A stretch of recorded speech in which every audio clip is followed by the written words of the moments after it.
आज हम आपको भगवान शंकर की बड़ी ही अद्भुत कहानी सुनाने जा रही हूँ। एक बार भगवान भोलेनाथ पृथ्वी लोक पर भ्रमण के लिए गए तो उन्होंने एक युवा को देखा। वह ईश्वर को दोष देता जा रहा था। वह अपने जीवन से निराश था, दुखी था। तब भगवान शंकर बौद्ध भिक्षु का रूप धारण करके उस युवा को असली दुख के बारे में ज्ञान देते हैं। तो चलिए इस कहानी के माध्यम से समझते हैं कि असली दुख क्या होता है। अगर आप यह कहानी सुन रहे हैं तो पूरा सुनिए। इस कथा को आधा अधूरा छोड़कर जाने की गलती मत करिएगा, क्योंकि इस पवित्र कथा को पूरा सुनने से मनचाहा फल की प्राप्ति होगी। इसलिए इस कथा को पूरा सुने। आप शिव भक्त हैं तो भोलेनाथ का अनादर ना करें। सुख और दुख एक ही सिक्के के दो पहलू हैं। ये बात तो आपने सुनी ही होगी। सुख और दुख हमारे जीवन में लगातार आते ही रहते हैं और हमें लगता है कि हमारे जीवन में हजारों दुख हैं, हजारों समस्याएं हैं। लेकिन अगर आप वास्तविक तौर पर देखें, अगर आप इस बात को अच्छी तरह से समझें, तो आप ये समझ पाएंगे कि हमारे जीवन में केवल एक ही दुख होता है। और दुख क्या है वो हम इस कहानी के माध्यम से जानेंगे। और उस दुख का निवारण, उस दुख का समाधान क्या है, वो भी हम इस कहानी में ही जानेंगे। तो इस कहानी के अंत तक जरूर बने रहिए। एक समय की बात है, एक गांव में एक व्यक्ति रहता था। उसका नाम सोनू था। वह बड़ा आलसी था और अपने जीवन से बहुत निराश था। और उसका कारण यह था कि उसने अब तक अपने जीवन में कुछ भी हासिल नहीं किया था। वह कुछ भी नहीं करता था। उसके घर वाले भी इस बात से बहुत परेशान रहते थे। वे चाहते थे कि वे बाहर जाकर कुछ अच्छा काम करें, कोई अच्छी नौकरी कर ले, लेकिन वह उनकी एक नहीं सुनता था। उसके घर वाले दूसरों का उदाहरण देकर उसे ताने मारते थे, उसे तरह तरह की बातें कहते थे, लेकिन उसे कोई फर्क नहीं पड़ता था। जबकि उसके सारे मित्र कामयाब हो चुके थे। कोई अच्छा व्यापार कर रहा था तो कोई अच्छी नौकरी कर रहा था, जिस कारण जब भी वो लोग मिलते तो वे लोग अपनी बढ़ चढ़कर बड़ाई किया करते। लेकिन सोनू कुछ नहीं करता था, जिस कारण जब भी कोई उससे पूछता कि तुम क्या कर रहे हो, तो वह कुछ नहीं कह पाता। उसे यह कहने में बहुत शर्म महसूस होती थी कि वह कुछ नहीं करता। वो हमेशा सबसे केवल एक ही बात कहता था कि मैं कोशिश कर रहा हूं। लेकिन उसकी कोशिशों का कोई भी फल किसी को नजर नहीं आ रहा था। देखते ही देखते अब ऐसा समय आ चुका था कि सोनू सभी से मुंह छिपाता फिरता, ताकि कोई उसे यह न पूछ ले कि तुम क्या करते हो, जिस कारण वो कभी किसी के सामने भी नहीं आता था। धीरे धीरे उसका मन दुखी होने लगा था। वह बहुत निराश रहने लगा था। उसे अब ऐसा प्रतीत होता था मानो वह इस धरती पर बोझ है, जिस कारण वो अपने आप को बहुत अकेला महसूस करता, बहुत तन्हा महसूस करता। एक दिन तो उसके मन में ये भी विचार उत्पन्न होने लगे कि मेरे हाथों में कुछ नहीं है तो मैं क्या कर सकता हूँ। अकेले बैठकर वह रोता रहा और भगवान को दोष देता रहा। एक दिन छुपता छुपाता वह घर से निकलकर कहीं जा रहा था। तभी उसने रास्ते में देखा कि एक बौद्ध भिक्षु लोगों को प्रवचन दे रहे हैं और प्रवचन में वह दुख की बातें कर रहे हैं। सोनू कुछ देर के लिए अपना मुंह छुपाकर वहीं पर खड़ा हो गया ताकि उसे कोई देख न ले, और चुपचाप वह उन भिक्षु की बातें सुन रहा था। बौद्ध भिक्षु सभी को प्रवचन में कह रहे थे कि दुख हमारा सबसे बड़ा साथी है। हमें दुख अपने जीवन के बारे में समझाता है और हमें सही जीने का तरीका बताता है। यह हमारे गुरु की तरह है, जिससे हमें सीखना चाहिए। आप चाहें तो अपने जीवन में अपने दुखों को अपना गुरु बना सकते हैं और उससे सीख सकते हैं, या फिर आप चाहें तो अपने दुखों पर बैठकर रो सकते हैं। लेकिन इससे आपको कोई लाभ नहीं मिलेगा, बल्कि आप दिन ब दिन और कमजोर होते जाएंगे, निराश होते जाएंगे। सोनू छुप छुप कर उन बौद्ध भिक्षु की ये सारी बातें सुन रहा था। जैसे ही उपदेश खत्म हुआ, वह उन बौद्ध भिक्षु के पास पहुंचा। उन्हें प्रणाम करके वह कहता है, हे महात्मा, अभी आप कुछ देर पहले दुख को गुरु बता रहे थे। आप कह रहे थे कि दुखों से हमें सीखना चाहिए, हमें उन्हें अपना गुरु बनाना चाहिए। लेकिन मैं भी तो अपने दुखों से परेशान हूँ, अपने जीवन से परेशान हूँ। मैंने अब तक जो दुख झेला है, मुझे तो कभी ऐसा प्रतीत नहीं हुआ कि मेरे दुख मुझे कुछ सिखा रहे हैं, बल्कि मुझे तो हमेशा यही लगता है कि वो मुझे पीड़ा दे रहे हैं, तकलीफ दे रहे हैं। पर दुख की पीड़ा बहुत भयंकर होती है। ऐसा लगता है अब इसके बाद हमारा जीवन समाप्त हो जाएगा, इसके बाद हमें कुछ नहीं मिलने वाला, और यहाँ तक कि हमें मृत्यु भी उसके सामने कम लगती है। जब लोग ताने मारते हैं, जब लोग यह कहते हैं कि तुम क्या कर रहे हो, तो मन को बहुत ठेस पहुंचती है और मैं उनसे कुछ नहीं कह पाता। सोनू की ये सारी बातें सुनकर वो बौद्ध भिक्षुक सोनू से कहते हैं, बेटा तुम्हें क्या दुख है और तुम दुख के बारे में ऐसी बातें क्यों कर रहे हो। सोनू ने अपने ऊपर बीती हुई सारी बातें उन बौद्ध भिक्षु को बता दी और कहने लगा, हे महात्मा, क्या आपके पास मेरे दुख का कोई समाधान है? सोनू की यह बात सुनकर वो बौद्ध भिक्षु मुस्कुराने लगे और सोनू से कहते हैं, बेटा, जब तुम्हारे जीवन में कोई असली दुख आए तब तुम मेरे पास आना, मैं इसका समाधान तुम्हें अवश्य बताऊंगा। उन बौद्ध भिक्षु की यह बात सुनकर सोनू थोड़ा सा अचरज में पड़ गया।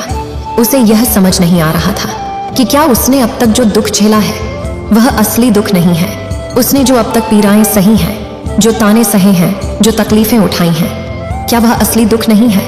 आगे वह मन ही मन अपने आप से कहता है कि जब मुझे मेरे अपने नहीं समझ पाए तो ये बौद्ध भिक्षु मुझे क्या समझेंगे। इतना सोचकर वह वहां से चला गया। सभी लोगों के ताने सुन सुनकर सोनू बहुत थक चुका था, तो बहुत निराश हो चुका था, जिस कारण उसने निर्णय लिया कि वह अब कुछ करके दिखाएगा। उसने अपने पिता से थोड़ा सा रुपया लिया और उस रुपया से उसने एक व्यापार शुरू किया। उसके पिता बहुत खुश थे कि कम से कम मेरा बेटा कुछ करने का प्रयास तो कर रहा है, लेकिन उसे व्यापार में कोई सफलता नहीं मिल रही थी, जिस कारण वो बहुत ही हताश हो चुका था। वह बहुत निराश हो चुका था। उसे ये समझ नहीं आ रहा था कि वह क्या करे, किस तरह से अपने व्यापार को आगे बढ़ाए। तभी उसके पिता ने उससे कहा, बेटा, कोई बात नहीं, इसी तरह से प्रयास करते रहो, आज नहीं तो कल सफलता अवश्य मिलेगी। सोनू ने अपने पिता की बात मानी और अपने व्यापार में और भी कड़ी मेहनत करने लगा। धीरे धीरे उसे सफलता मिलने लगी और फिर उसने रफ्तार पकड़ ली। देखते ही देखते केवल 3 सालों के अंदर वह एक बहुत बड़ा व्यापारी बन गया। अब उसके पास धन दौलत की कोई कमी नहीं थी। लोग जो उसे पहले नापसंद किया करते थे, अब उसे पसंद करते थे, उसकी चिंता करते थे, उसके कार्यों की सराहना करते थे। उसके माता पिता भी अब अपने बेटे से बहुत खुश थे और उसकी सफलता से वे अत्यंत प्रसन्न थे। धीरे धीरे सोनू के मित्रों की संख्या लगातार बढ़ती जा रही थी। सोनू के कुछ मित्रों ने उसे यह भी सलाह दी कि उसे अपना व्यापार और तेजी से बढ़ाना चाहिए, उसे और फैलाना चाहिए। जब तुम आज केवल इस नगर के सबसे बड़े व्यापारी हो, तब तुम इतना खुश हो, तुम्हारे साथ ये सारे लोग हैं। वहीं पर तुम सोचो कि जब तुम इस राज्य के सबसे बड़े व्यापारी बन जाओगे, तब तुम्हारे यहाँ पर लोगों की भीड़ लग जाएगी। लोग तुमसे मिलने के लिए समय निकालेंगे। यहाँ तक कि इस राज्य का राजा भी तुमसे मिलना चाहेगा, तुम्हारी तारीफ करेगा, और यदि कभी ऐसी जरूरत आन पड़ी तो वह तुमसे धन भी उधार लेने के लिए अवश्य आएगा। सोनू को अपने दोस्त की यह बात बहुत पसंद आई। सोनू ने सोचा कि मेरे मित्र सही कह रहे हैं, मुझे अपने व्यापार को और बड़ा करना चाहिए और फैलाना चाहिए, तभी तो हर कोई मेरे बारे में जान सकेगा, हर कोई मुझे पहचानेगा। उसने बिना देरी किए, अपने समय को बिना गवाए, अपने व्यापार में और मेहनत करने लगा। लेकिन अब की बार उसके मन में धैर्य नहीं था, जिस कारण उसने कुछ अनुचित कदम उठाए ताकि उसका व्यापार जल्दी से जल्दी और बड़ा हो जाए। उसने कई लोगों से अधिक मात्रा में धन उधार ले लिया, जिससे उसके ऊपर अब काफी ऋण हो चुका था। और इतना ही नहीं, वो यहाँ पर नहीं रुका। उसने अधिक से अधिक मुनाफा कमाने के चक्कर में अपने माल की गुणवत्ता को भी खराब कर दिया, जिससे अब उसके माल में वह बात नहीं रह गई थी जो पहले हुआ करती थी। लेकिन वह अपने मित्रों की बात सुनता रहा। जैसा उसके मित्र कहते थे वो वैसा ही करता चला जा रहा था। यहाँ तक कि उसने अपने व्यापार को और भी तीव्रता से बढ़ाने के लिए अपने दूसरे छोटे व्यापारियों के खिलाफ षड्यंत्र भी रचने शुरू कर दिए, जिस कारण उसके मन में अब पहले जैसा वह सुकून नहीं था। उसे अब रातों को नींद नहीं आती थी। वह केवल एक ही विचार में लगा रहता था कि किस तरह से उसका व्यापार पूरे राज्य में फैल जाएगा और वह इस राज्य का सबसे बड़ा व्यापारी बन जाएगा, जिस कारण वह दिन रात केवल इसी मेहनत में लगा रहता, वह किसका व्यापार जल्दी से जल्दी और बड़ा हो जाए। हालांकि उसके पास अब सब कुछ था, धन दौलत, अच्छा घर, गाड़ियां, नौकर चाकर, सभी सुख सुविधाएं, लेकिन उसके बावजूद भी वह उन चीजों का लाभ नहीं उठा पा रहा था, क्योंकि उसका पूरा ध्यान केवल अपने व्यापार को और उन्नति पर ले जाना था। एक दिन सोनू अपने रथ पर बैठकर एक मार्ग से होकर गुजर रहा था। तभी रास्ते में उन्हें गुरुवर का आश्रम पड़ा। ये देखकर वह उन बौद्ध भिक्षु के पास गया और बौद्ध भिक्षु से कहने लगा, हे महात्मा, आपने कहा था कि जब मेरे जीवन में कोई असली दुख आए तब मैं आपके पास आऊं। इस कारण मैं यहाँ पर आया हूँ। आज मैं बहुत दुखी हूँ। मैं रातों को सो नहीं पाता। मेरे पास सब कुछ होते हुए भी मैं उनका लुत्फ नहीं उठा पाता। उसने अपनी सारी बातें एक एक करके उन बौद्ध भिक्षु को बता दी। तभी वह बौद्ध भिक्षु सोनू से कहते हैं, बेटा, जब तुम पहली बार आए थे तब भी तुम बहुत दुखी थे, लेकिन तब तुमने अपने दुख से क्या सीखा था? इसके जवाब में सोनू उन बौद्ध भिक्षु से कहता है, हे महात्मा, जब मैं अपने जीवन में कुछ नहीं कर पा रहा था तब मैंने अपने दुखों से यह सीखा था कि केवल सोचने मात्र से कुछ नहीं होगा। उसके लिए हमें कुछ करना भी पड़ेगा, और केवल कोई कर्म करना ही हमें सफल नहीं बनाता, बल्कि उस कर्म को उसके अंजाम तक पहुंचाना हमें सफल बनाता है। फिर चाहे रास्ता कैसा भी हो, फिर चाहे परिस्थितियां कैसी भी क्यों ना हो, फिर चाहे कितनी ही बाधाएं आपके रास्ते में क्यों ना आ जाएं, चाहे ऐसा क्यों ना लगने लगे कि अब आपके जीवन में कुछ नहीं बचा और आप कुछ नहीं कर सकते, तब भी हौसला बनाए रखो, उम्मीद न छोड़े और अपने कार्य पर डटे रहो, यह सोचकर कि जब तक मैं अपने कार्य को सफल नहीं कर लेता, जब तक मैं अपने लक्ष्य तक नहीं पहुंच जाता, तब तक मैं इस कार्य को करता रहूंगा। मैं इस कार्य में अवश्य सफल होकर ही रहूंगा। जबकि बाकी लोग केवल सफल लोगों को महत्व देते हैं, उनके कर्मों को नहीं। सोनू की ये सारी बातें सुनकर वह बौद्ध भिक्षु मुस्कुराने लगे और इस सोनू से कहते हैं, बेटा, जब तुम्हारे जीवन में असली दुख आए तब तुम मेरे पास आना, मैं तुम्हारी समस्या का समाधान अवश्य करूंगा। इतना कहकर वह बौद्ध भिक्षु वहां से उठकर चले गए। सोनू एक बार फिर से उनकी ये बातें सुनकर आश्चर्यचकित रह गया। उसे अब यह समझ नहीं आ रहा था कि क्या उसने जो दुख देखा है, उससे जो तकलीफें अब तक सही हैं, क्या वह असली दुख नहीं है। उसके मन में अब एक सवाल उत्पन्न होने लगा कि असली दुख क्या है और इसकी पहचान क्या है, और मुझे कैसे पता चलेगा कि इस समय में असली दुख मैं हूं।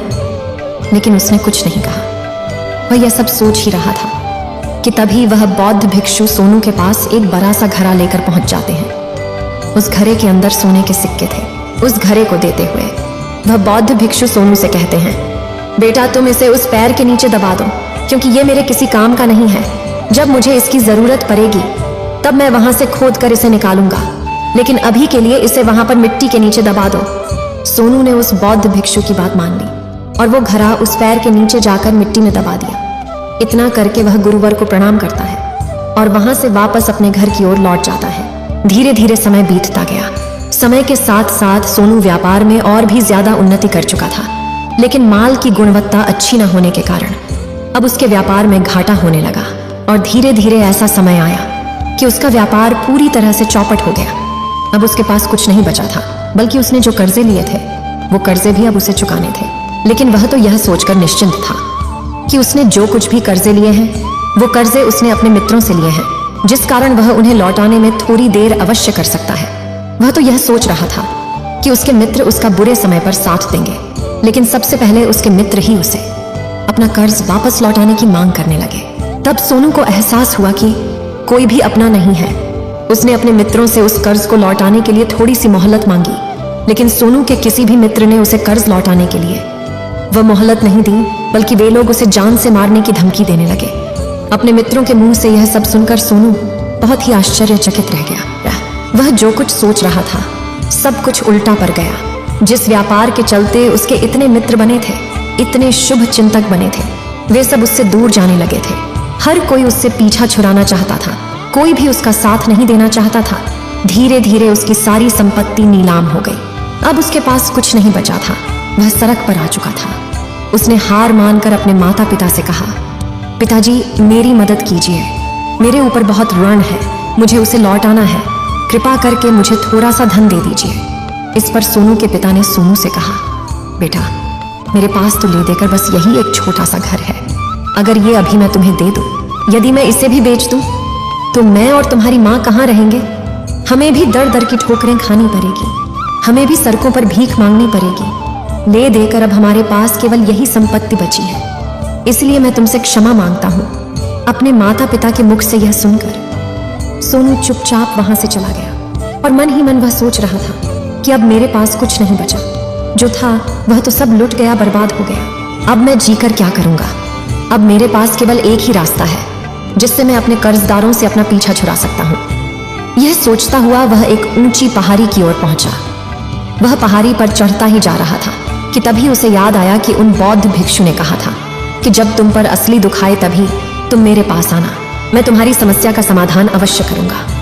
यह सोचकर सोनू के मन में एक बार फिर उम्मीद की वह लहर दौड़ पड़ी। सोनू तुरंत दौड़ता हुआ उन बौद्ध भिक्षु के पास पहुंचा और सोनू ने उन्हें प्रणाम करके अपने ऊपर बीती हुई हर एक बात उन्हें बता दी और कहने लगा, हे महात्मा, आपने कहा था कि जब मेरे ऊपर असली दुख आएगा तब आप उसका समाधान अवश्य करेंगे। तभी वह बौद्ध भिक्षु सोनू की इस बात को सुनकर मुस्कुराने लगे और कहते हैं, बेटा कहाँ है असली दुख? जब तुम्हारे जीवन में असली दुख आएगा तो मैं उसका समाधान अवश्य करूंगा। उन बौद्ध भिक्षु के मुख से यह सुनकर सोनू के सब्र का बांध टूट गया और सोनू ने उन बौद्ध भिक्षुओं से कहा, हे महात्मा, आखिरी असली दुख क्या होता है? क्या मैंने आज तक जो भी दुख झेला है, जो भी तकलीफें आज तक मैंने सही हैं, क्या ये दुख नहीं है? क्या इसे दुख नहीं कहते? तभी वो बौद्ध भिक्षु सोनू से कहते हैं, बेटा पहले तुम मुझे ये बताओ कि तुमने अपने दुख से क्या सीखा है। इसका जवाब देते हुए सोनू उन बौद्ध भिक्षु से कहता है, हे महात्मा, मैंने तो यही देखा है कि जो लोग तुम्हारी तरक्की में तुम्हारा पीछा करते हैं, तुम्हारे साथ जुड़ते हैं, वो लोग तुम्हें अवश्य धोखा देंगे, क्योंकि ऐसे लोग बुरे समय पर तुम्हारा साथ नहीं देने वाले, बल्कि तुम्हारा फायदा उठाने का ही वह प्रयास करेंगे। इसलिए ऐसे लोगों पर भरोसा न करें, बल्कि जो लोग तुम्हारी असफलता के समय पर, तुम्हारे बुरे समय पर तुम्हारे साथ खड़े हैं, वही तुम्हारे असली मित्र हैं और वही तुम्हारे साथ रहते हैं। और ऐसे लोग तुम्हें बहुत कम मिलते हैं, और जिन्हें भी ऐसे लोग मिलते हैं उन्हें हमेशा उनकी कद्र करनी चाहिए। आगे सोनू उन बौद्ध भिक्षु से कहता है कि जब तुम कोई कार्य कर रहे हो तो उसे पूरी ईमानदारी से करो, धैर्य रखो, लालच न करो और अपने लक्ष्य तक पहुंचने के लिए किसी के लिए भी कोई षड्यंत्र न रचो, क्योंकि ऐसा करने से तुम्हारे साथ ही बुरा होगा और तुम्हें हमेशा नुकसान में रहोगे। सोनू की ये सारी बातें सुनकर बौद्ध भिक्षु उस पैर के पास पहुंचे। उन्होंने गड्ढा खोदा और वह घड़ा निकालकर उस सोनू के हाथ में थमा दिया, जिसमें सोने के सिक्के भरे हुए थे। वह घड़ा सोनू के हाथ में थमाते हुए उन बौद्ध भिक्षुओं ने कहा, लो इसे पकड़ो, और जब तुम्हारे जीवन में असली दुख आए तब तुम मेरे पास आना, मैं इसका समाधान अवश्य करूंगा। सोनू अब भी बड़ी अचरज में था। उसे यह समझ नहीं आ रहा था कि आखिर ये असली दुख है क्या, लेकिन उसने अपने हाथों में पड़े हुए उस घड़े को देखा जिसके अंदर सोने के सिक्के थे।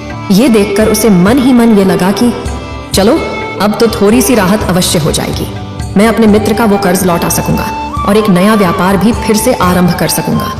जिस कारण उसने उन बौद्ध भिक्षुओं को प्रणाम किया, उनका धन्यवाद किया और वहां से चल पड़ा। सोनू ने उस सोने के सिक्कों से सभी का कर्जा लौटा दिया और अपने लिए एक बार फिर से नया व्यापार शुरू किया। व्यापार छोटा था, लेकिन अब की बार सोनू बहुत खुश था।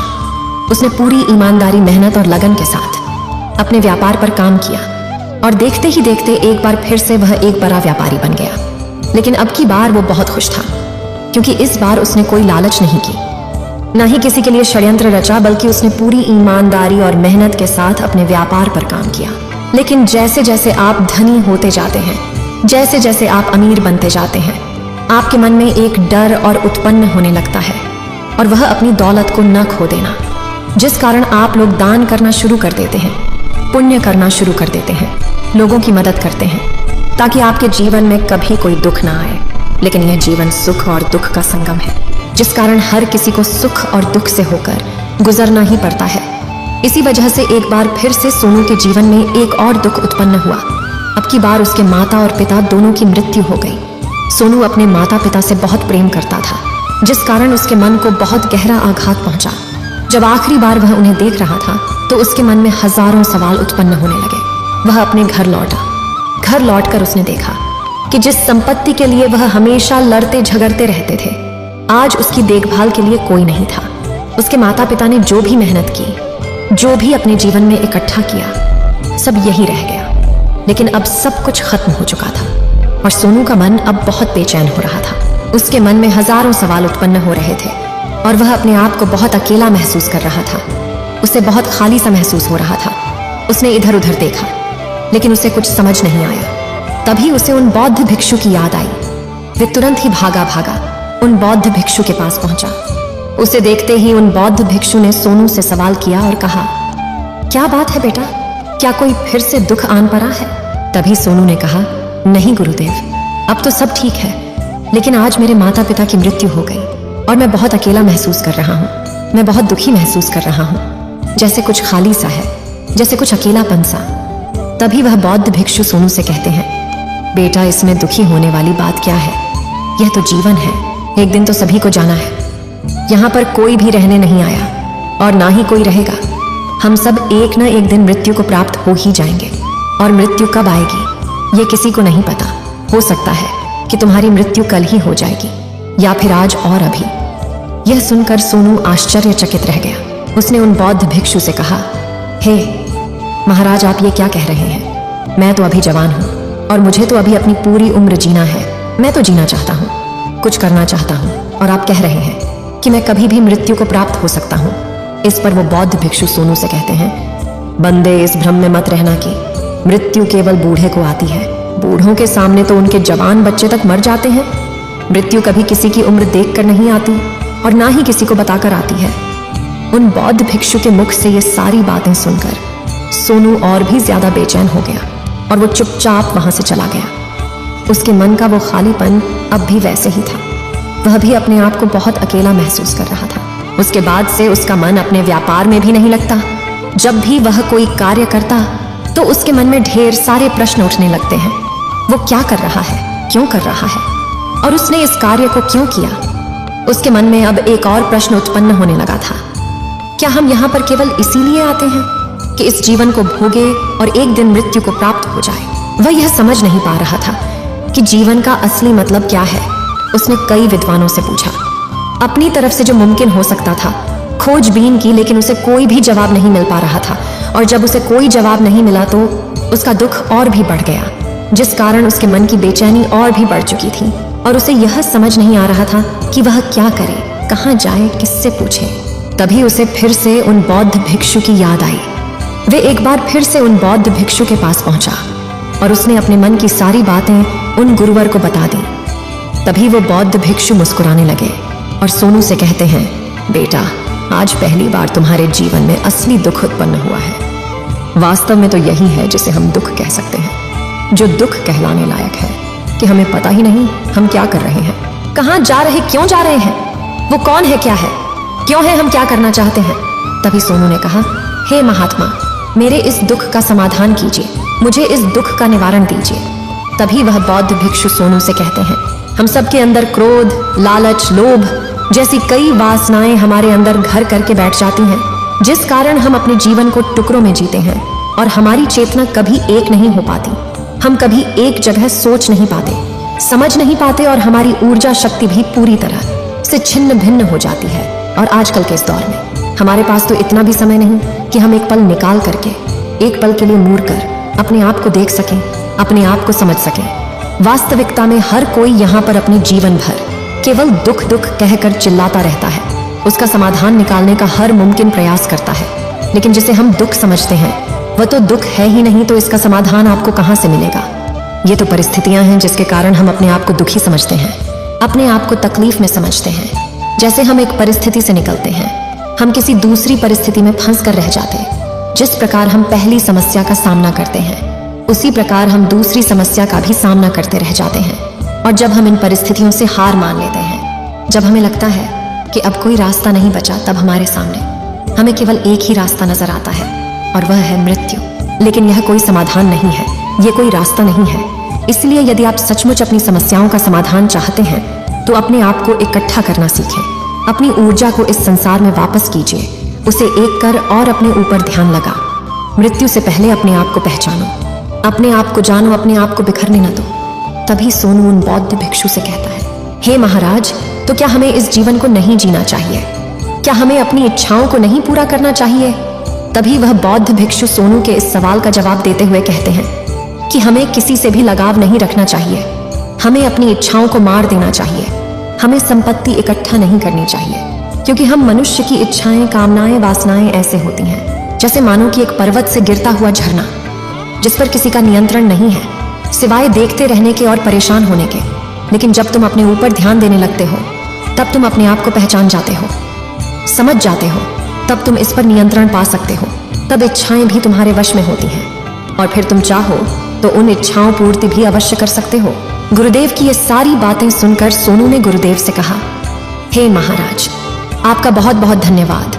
आपने मेरी सबसे बड़ी समस्या का समाधान आज कर दिया है। मैं आज से अपने आप को एकत्रित करूंगा। गुरुदेव, मानव शरीर में बहुत ऊर्जा है, बहुत शक्ति है, पर वह बेकार के कामों में लग जाती है, जिस कारण हमारा जीवन भी बेकार की चीजों में लगा रहता है। लेकिन हम कभी भी इस पर अपना ध्यान नहीं देते। हम कभी भी अपनी ऊर्जा को केंद्रित नहीं करते, अपने ऊपर कभी ध्यान नहीं देते। हमारा जीवन भी कुछ ऐसा ही है। हम अपने जीवन में हमेशा अपने आप से ऊपर वाले से सवाल करते रहते हैं कि हमारे जीवन में इतना दुख क्यों है।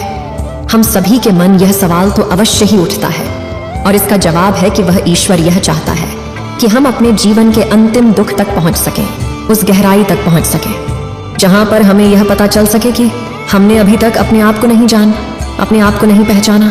मानव शरीर के अंदर जो ऊर्जा है, जो शक्ति है, उसके बारे में हम अभी तक नहीं जानते। हम अपने आप को चाहे तो एकत्रित कर सकते हैं, अपने आप पर नियंत्रण पा सकते हैं, लेकिन हम अपनी इस ऊर्जा का बेअर्थ उपयोग करते रहते, व्यर्थ की चीजों में लगा देते, जिस कारण हम अपने आप को कभी नहीं पहचान पाते और ना ही कभी अपने आप पर नियंत्रण पा सकते हैं। लेकिन यदि आप अपने आप को जानना चाहते हैं, अपने आप को पहचानना चाहते हैं, तो पहले आपको खुद को एकत्रित करना होगा, अर्थात ध्यान लगाना होगा।